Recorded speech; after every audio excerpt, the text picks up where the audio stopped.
მათთვის კი, ვისაც ახალ წელს ქუჩაში უნდა შეხვდეს, რიყეზე დილიდან დაიწყო გალა კონცერტის გენერალური რეპეტიცია. სცენაზე ქართველ მომღერლებთან ერთად უცხოელი მუსიკოსებიც გამოვლენ. კონცერტი ევროპის მოედანზე ღამის 3 საათამდე გაგრძელდება. აქვეა მოწყობილი საშობაო ბაზრობა, ყინულის მოედანი და პატარებს თოვლის ბაბუაც აქ ელოდება. ჩვენი ჟურნალისტი ნათია მღევრიშვილი ჩაგვერთვება ახლა პირდაპირ ეთერში. ნათია, როგორ მიმდინარეობს მზადება კონცერტისთვის?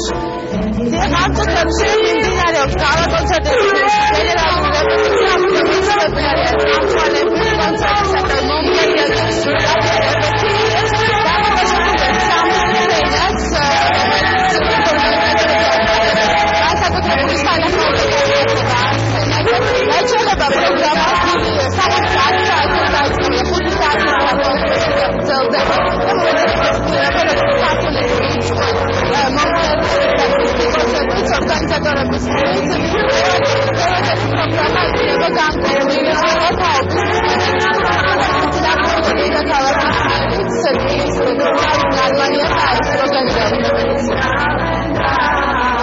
მთლიანად წარმოდგენა, სადაც ქართველი მუსიკოსები მონაწილეობენ, იქნება ცოცხალი შესრულებით. ეს არის უზარმაზარი 30 კაციანი ბიგ ბენდი, რომელიც ზურგში გიბერავს.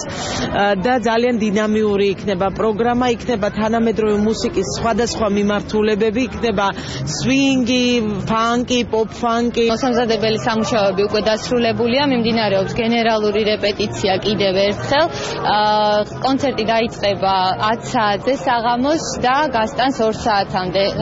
შეუჩერებლი უწყვეტ რეჟიმში, ეს ყველაფერი ტრანსლირებული იქნება ტელევიზიით და ყველაფერი იქნება ლაივში. ჩვენი მაქსიმალური შევეცდებით, რომ ის ადამიანები, ვინც წარდგებიან მაყურებლის წინაშე, ვინც დღეს მთავარი გმირები არიან, ასე ვთქვათ, მომღერლები, რომლებიც შეასრულებენ ისეთ კომპოზიციებს და სიმღერებს, რომლებიც ასოცირდება ახალ წელთან, ეს ადამიანები კარგად უნდა გამოვაცხადოთ.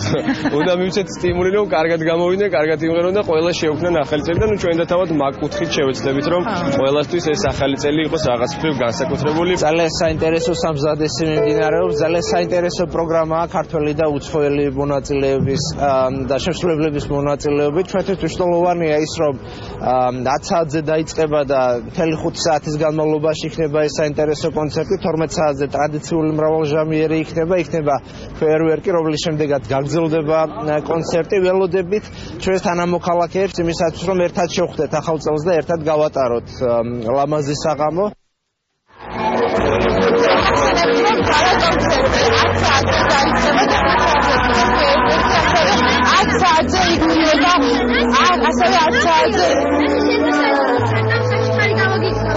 დიდი მადლობა პირდაპირ ეთერში სტარტაპის საჩუქრებს გიგზავნიან. მადლობა.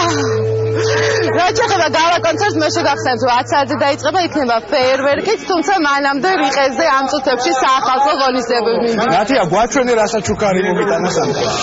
სანტა მომიტანა შეფუთულია და სავარაუდოდ ტკბილეულია. ძალიან კარგი, მე მანამდე გეტყვით, რომ მთელი რუსთავი 2 ჩართულია თამაში Secret Santa და ჩვენ ყავს ყველას თითოეულ ჩვენგანს იდუმალი სანტა, რომელიც საჩუქრებს ჩუქნის თავის რჩეულს და ამ შემთხვევაში ამ თამაშში მთავარია არა თვითონ საჩუქარი, არამედ ის ფორმა თუ რა ფორმით გადასცემს სანტა თავის რჩეულს ამ საჩუქარს.